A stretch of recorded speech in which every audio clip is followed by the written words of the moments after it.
Oi pessoal, tudo bem com vocês? Meu nome é Bruno, eu sou neurocientista e no vídeo de hoje eu vou falar com vocês sobre um assunto bastante polêmico, a cannabis medicinal.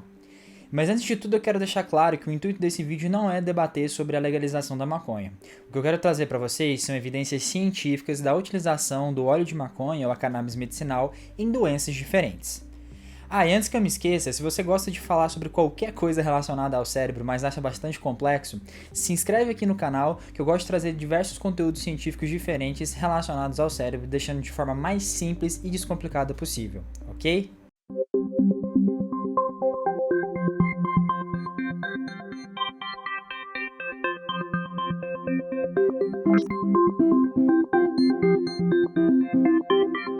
O que chamamos de maconha, na verdade, é o extrato de duas plantas diferentes. Uma delas é a cannabis sativa e a outra a cannabis índica. Ambas as plantas têm em si diversos compostos psicoativos, ou seja, compostos que têm a capacidade de modular a atividade cerebral. Os principais compostos dessas plantas que têm evidências para utilização como terapia são os canabinoides, em específico dois compostos, o CBD, que é o canabidiol, e o THC, que é o tetraidrocannabinol. O canabidiol e o THC atuam principalmente no sistema nervoso central, através da atividade de dois receptores diferentes, o CB1 e CB2. Esses receptores são proteínas que estão relacionadas com a modulação da atividade sináptica, ou seja, são proteínas no nosso cérebro que são capazes de regular a atividade de comunicação entre os neurônios. Ok, mas você já deve estar perguntando, e essa regulação tem a ver com o quê? O que essa substância faz no nosso corpo? Então vamos lá com calma que eu vou deixar vocês bem informados sobre como que esse CBD e esse THC atuam no nosso corpo. Uma das capacidades que esse sistema endocannabinoide dos receptores CB1 e CB2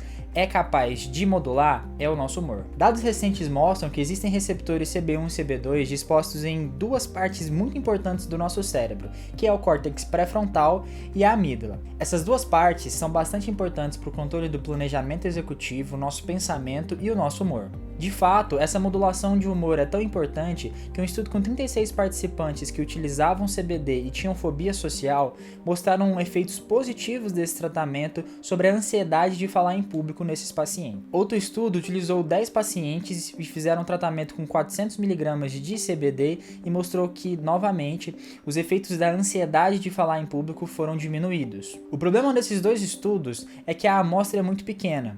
Isso faz com que seja necessário estudos melhores e maiores que possam mostrar se essas evidências de que o canabidiol, a cannabis medicinal, é capaz de modular a ansiedade e os transtornos de fobia social. Outro distúrbio qual possivelmente o canabidiol também tem efeito é o transtorno de déficit de atenção e hiperatividade. Curiosamente, um estudo clínico com 30 pacientes que sofrem desse distúrbio de TDAH mostrou que o tratamento consecutivo de CBD ou THC foi capaz de diminuir as sensações de impulso e os comportamentos hiperativos. Novamente, da mesma forma como se aplica para os distúrbios de ansiedade, ainda não temos estudos clínicos de larga escala que mostrem os efeitos do canabidiol ou do THC sobre esse distúrbio. Agora falando sobre outro aspecto que aparentemente o canabidiol é capaz de modular, existem evidências que mostram que o tratamento com CBD ou THC é capaz de melhorar a sensação de dor em pacientes que sofrem de dor crônica. De fato, um estudo com 58 pacientes que sofrem de dor crônica mostrou que o tratamento consecutivo com CBD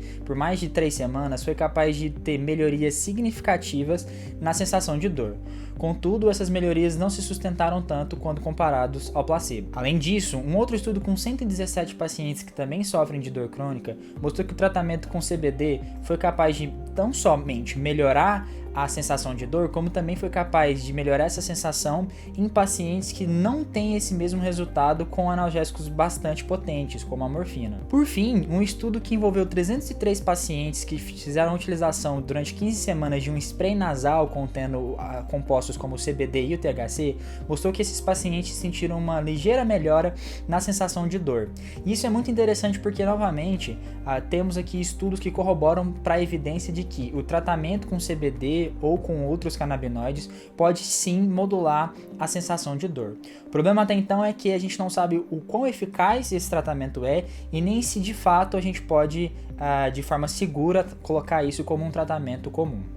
Outra doença que possivelmente os canabinoides também podem tratar é a epilepsia. A epilepsia é um distúrbio neurológico que está relacionado com os disparos elétricos anormais no nosso cérebro, fazendo com que os pacientes que têm essa doença sofram de crises convulsivas. De fato, uma revisão sistemática encontrou mais de 6 estudos clínicos que mostraram evidências positivas do tratamento de CBD em pacientes com epilepsia.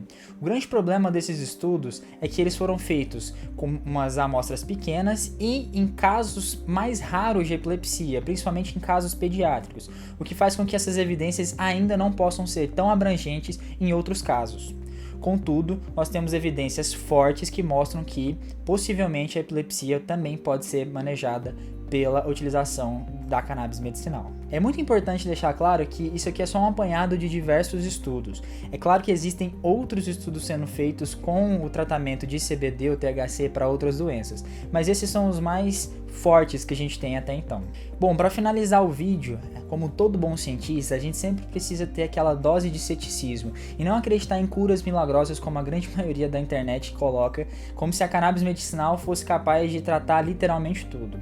A gente bem queria que existisse um tratamento assim, mas não acontece. Os fármacos têm sua potencialidade, mas a gente precisa entender eles e a forma mais fácil de entender isso é através de pesquisas. Nesse sentido, eu quero deixar enfatizado aqui que a gente precisa incentivar a pesquisa clínica de canabinoides e do tratamento com CBD e THC em diversas doenças, porque somente com essas pesquisas a gente vai conseguir entender se de fato esse tratamento pode ser eficaz e seguro para essas patologias que eu falei aqui, inclusive outras. Se você gostou do vídeo e conseguiu entender pelo menos um pouquinho sobre como os endocannabinoides agem no nosso corpo e como que o óleo da maconha possivelmente pode ser um tratamento para doenças diferentes, eu gostaria que você deixasse a sua curtida, que você se inscrevesse no canal se você não é inscrito e que você comentasse se você conhece alguém que faz a utilização de óleo de maconha ou se você mesmo faz a utilização da cannabis medicinal e o que você acha sobre isso.